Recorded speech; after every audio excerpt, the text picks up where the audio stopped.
तुम बिन ये कहानी का दूसरा भाग है। सुनिए। तुम बिन फूफा जी यानी सेठ त्रिभुवन दास जी नामी ज्वेलर्स हैं। उनका करोड़ों का लेन देन है, पर बाबूजी जैसी ठसक नहीं रखते। सादगी और शालीनता की मूर्ति हैं। मर्यादा में रहना पसंद करते हैं। फूफा जी बाबूजी से कुछ ही बड़े हैं।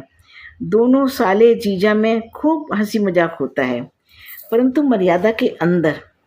फूफा जी इतने साफ दामन हैं कि कोई उन पर एक उंगली तक नहीं उठा सकता।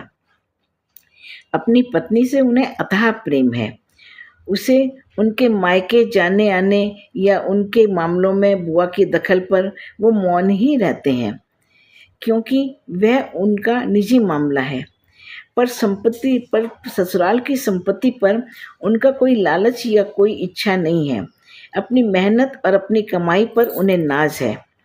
बुआ को हर समय नए से नए जेवरात में देखने का और नए गहनों में उन्हें सजाने का उन्हें बड़ा शौक है, जो लोगों के लिए ईर्ष्या का कारण बन जाता है। बुआ हल्के मेकअप और परफ्यूम की सुगंध के बिना घर से नहीं निकलती थी। एक ही बेटा है त्रिभुवन जी का। नाम भी बड़ा प्यारा सा है, तीर्थंकर।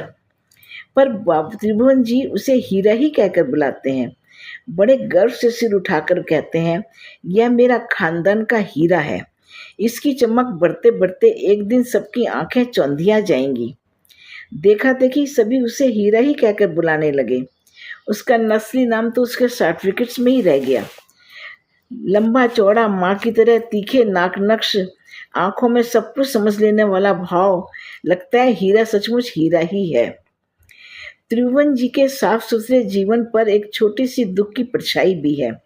इसे वे अपने अंदर दबा कर रखते हैं। कोई चर्चा होने से वो पहले ही खुद उठकर चले जाते हैं। अपनी एकमात्र कन्या अनुष्का पर माँ बाप दोनों का बहुत स्नेह है। सुंदर, स्मार्ट, चंचल, पर वह लड़की अपनी मर्जी से शादी करके चली गई। पता नहीं कहाँ, पर क्या भूल हो गई थी जो 16 साल की कच्ची उम्र में वो इतना बड़ा फैसला कर बैठी। उसने अपना ग्रेजुएशन भी पूरा नहीं किया। इस कदर दीवानी हुई कि पापा की दुकान के कैशियर से ही कोर्ट मैरिज कर बैठी। उसे मालूम था घर में सभी नाराज होंगे, पर यह नहीं मालूम था कि अनुष्का के साथ नीलू को भी तुरंत दुकान से निकाल देंगे। इन दोनों को संभलने का मौका ही नहीं मिला। ना तो अनुष्का कोई दूसरी ड्रेस साथ में ला पाई थी, ना ही माफ़ी मांगने का मौका मिला। उन लोगों में माता पिता ने ना तो कारण जानने की कोशिश की, ना ही परिणाम जानने की। बेटे की शादी बड़ी धूमधाम से की त्रिभुवन जी ने। सब रिश्तेदार सभी सम्मिलित हुए, पर इकलौती बेटी को छोड़कर। इतने नरम और कोमल दिल के मालिक ने अपनी पत्नी की भी नहीं सुनी, बल्कि अपनी बेटी की जगह अपनी बहन से पूरी रस्म कराने की कोशिश की। हर गेट टुगेदर, पार्टी या विवाह शादी का मामला जो भी होता, वह अपने बहनोई श्रीकांत और बहन सावित्री को बुलाना ना भूलते। इसी शहर में उनकी रेडीमेड की दुकान है। अपनी इस अवस्था में दोनों बहुत खुश हैं। गिरधर जी यानी बाबूजी की ससुराल भी दूर नहीं है। सामने की कॉलोनी से जरा हटकर पास ही उनकी कोठी है। सास ससुर तो अब नहीं रहे, पर उनके हम उम्र साले हैं। उनकी पत्नी तो छोटी सी बीमारी में ही भगवान को प्यारी हो गई। अपने जमाने में कभी मस्त मौला के नाम से विख्यात अंजन जी मिलिट्री से रिटायर्ड होने के बाद घर पर ही रहते हैं। छोटा बेटा भी मिलिट्री में ही है। बड़ा बेटा किसी कंपनी में अच्छे पद पर है। ज़्यादातर वह कंपनी के काम से दौरे पर ही रहता है। अंजन जी कितनी कविता, कितने शेर, कितनी किस्से कहानियाँ उनको जवानी याद हैं। चलते चलते मुंह से फुलझड़ियाँ निकलती हैं। बाबूजी की महफिल वाले दिन बच्चे बड़े सब उन्हें घेर कर बैठ गए थे कि कुछ चटपटा सुनने को मिलेगा, पर उनका मन कुछ विचलित था। बस बच्चों को बैठाकर एक रहस्य खुला। भाई लोगों, बच्चों, कुछ पता है आप लोगों को कि इन बाबूजी ने लव मैरिज की है? सब छोटे बड़े चहक उठे। अरे, हमें तो मालूम नहीं था, हमने कभी सुना भी नहीं। अरे, तुम लोग इतना भी नहीं जानते। आमने सामने घर ससुराल होने का क्या मतलब होता है? यह बाबूजी हमारे घर में कभी मॉर्निंग वॉक करते करते चले आते थे, कभी भूल से घर में घुस जाते थे, कभी कभी बहुत जोरों से पानी की प्यास लग जाती थी। भाई इसीलिए तो हमसे दोस्ती करी है, वरना घर में प्रवेश कैसे मिलता। बाबूजी खिसिया गए।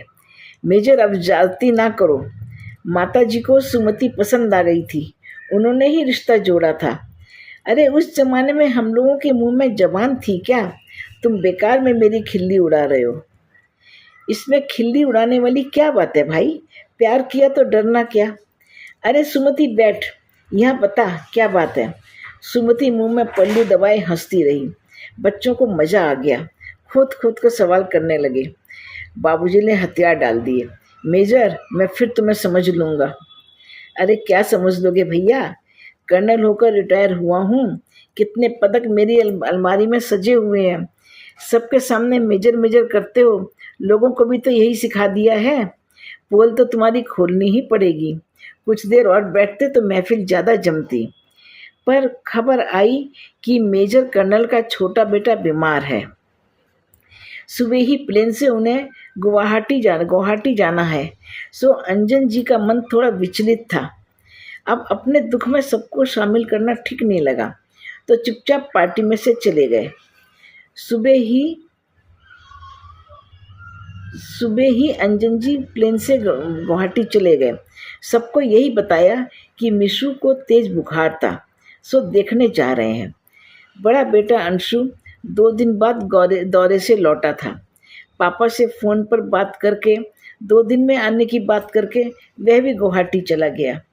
2 दिन की जगह 10 दिन बाद अंजन जी जब घर लौटे तो चेहरे की रौनक उड़ चुकी थी।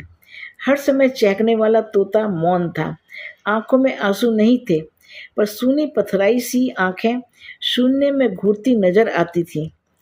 अंशु से ही सबको जानकारी मिली कि किसी उग्रवादी मुठभेड़ में बम ब्लास्ट में बुरी तरह घायल मिशु ने अपने पापा की गोदी में दम तोड़ दिया। लड़खड़ाती जबान में पापा से अपने रिश्ते के लिए माफ़ी मांगता रहा, हाथ जोड़ता रहा। पापा, मैंने आपका विश्वास नहीं किया। रीटा से चर्च में शादी कर ली। वह क्रिश्चियन है, पर बहुत अच्छी है। पापा, मेरा बेटा 1 साल का है। पापा ने उसके मुंह पर हाथ रख दिया। तू चिंता मत कर, जो बोलना चाहता है मैं समझ गया, मुझे सब मंजूर है। दोनों की आंखों से आंसू बह रहे थे। मिशु दर्द से कराहता रहा, पापा पापा पुकारता रहा। बड़े भाई की तरफ देखकर दोनों हाथ जोड़ दिए उसने। अंशुल ने पास बैठकर उसके सिर पर हाथ फेरा। तेरा निर्णय हम सबको स्वीकार है। रीटा को मैं अपनी छोटी बहन की जगह दूंगा, तू चिंता मत कर। और आंखों के गंगा जल से तीनों के चेहरे धुलते रहे। घावों की तड़प से उस रात को ही मिशु ने दम तोड़ दिया। अब तक और चुपचाप खड़ी रीता पास आकर बिलख पड़ी। 4 साल की छोटी सी अवधि में आसमान के तारे चमके, झिलमिलाए और बादलों की कालिमा में छुप भी गए। रीता की समझ में नहीं आ रहा था कि वह क्या निर्णय ले। उस पर किसी प्रकार का कोई दबाव नहीं था, पर अपने आप को बड़ा असहाय महसूस कर रही थी। अगर अंशु साथ नहीं होता तो पापा को भी निर्णय लेने में कुछ मुश्किल होती। मिलिट्री की 50 साल की नौकरी में उन्होंने बहुत कुछ देखा। कितनी लड़ाइयाँ, कितनी मौतें, दंगे फसाद, यही तो एक सैनिक की जिंदगी का हिस्सा है। पर अपने बेटे की तड़प और मौत ने उन्हें हिला दिया। वे अपने आप को जितनी दिलासा देते उतने ही टूटे जाते। अंशु ने ही छोटे भाई का क्रियाक्रम किया। पापा को संभाल कर रीटा के घर आया। निर्णय तो एक तरफ करना ही था। उसके लिए पापा को शांत कर रीटा से बात करना जरूरी था। रीटा के नाते रिश्तेदार में तो कोई नहीं दिखे। धीरे धीरे रीटा स्थिर होकर भरी आंखों और भरे गले से बताने लगी, वह एक अनाथ लड़की है, एक चर्च के अनाथालय में पली बड़ी हुई। अपने अतीत व माता पिता के बारे में उसे कुछ नहीं मालूम। हाँ, पढ़ने में तेज रीटा अपने ही टैलेंट और मधुर स्वभाव के सहारे आगे बढ़ती गई। उसकी विलक्षण बुद्धि के कारण कोई समस्या आगे नहीं आई और अब वह एक इंटरनेशनल कंपनी में अच्छे पोस्ट पर है। रीटा ने धीरे धीरे स्पष्ट किया, पापा, अपने बेटे को पालने में मुझे कोई परेशानी नहीं होगी, पर मीशू ने अपने निर्णय आप पर छोड़ने को कहा है। पापा शांत रहे। धीरे से उठकर रीटा के पास आकर उसके सिर पर हाथ रख दिया। मुझे मालूम है बेटी, तुम बहुत बहादुर हो, तुम जी भी सकती हो, बेटे को पाल भी सकती हो, पर मुझे तो तुम्हारी ज़रूरत है। एक बेटी की लालसा हमेशा मेरे मन में थी। तुम इतने साल अकेली रही हो, चलो मेरे साथ। घर क्या होता है, परिवार क्या होता है, यह एक बार अपनी आंखों से देख लो। मैं ये नहीं कहता कि तुम अपना घर, नौकरी सब छोड़ दो, पर 2 महीने की छुट्टी लेकर मेरे साथ आओ। फिर जो तुम्हारा निर्णय होगा वही हमारा होगा। अंशु ने भी सिर हिलाया। रीटा का प्यारा सा गोल मटोल बेटा अपने पापा की कॉपी है। उसे सीने से लगाकर अंजन जी को माने उनका कलेजा हाथ में आ गया। अच्छा हुआ अंशु भी पीछे पीछे गुवाहाटी चला आया था, वरना उनको इतना कुछ संभालना मुश्किल था। सब व्यवस्था निपटाकर 10 दिन में वे लोग घर पहुंचे। अंशु ने पत्नी को फ़ोन पर पहले ही से बता दिया था और अच्छी तरह समझा दिया था। शीला ने समय की नाजुकता को समझकर इस प्रकार सब इंतजाम किए और घर पहुंचते ही उसने रीटा को गले लगा लिया। इतना सहज व्यवहार पाकर रीटा को थोड़ी राहत महसूस हुई। ऊपर के फ्लोर पर उसको एकांत मिला। आने जाने वाले सगे संबंधियों के बारे में सोच सोच कर वह परेशान थी। शीलू ने गोलू को अपने गोदी में लिया, बल्कि सभी ने उसको हाथों हाथ लिया। अंशु की 4 साल की बेटी शालू गोलू को इर्द गिर्द ही घूमती हंसती रहती थी। शीला ने उसे नहला धुलाकर तैयार कर दिया। मातम में आने वाले सभी रिश्तेदार आए। उन्हें अंजन जी और अंशु ने बड़ी संयत भाषा में सब समझा दिया। सभी दुखी थे। रीटा को उन्होंने नीचे बैठक में नहीं बुलाया, तबीयत खराब होने का बहाना कर दिया। शीला ने भी नाजुक मामले को बड़ी कुशलता से संभाला। सबके जाने के बाद रीता को बुलाकर सबने भोजन किया। अपने बेटे को देखकर उसे बड़ी तसल्ली हुई। रीटा से वह जल्दी ही रीता बन गई।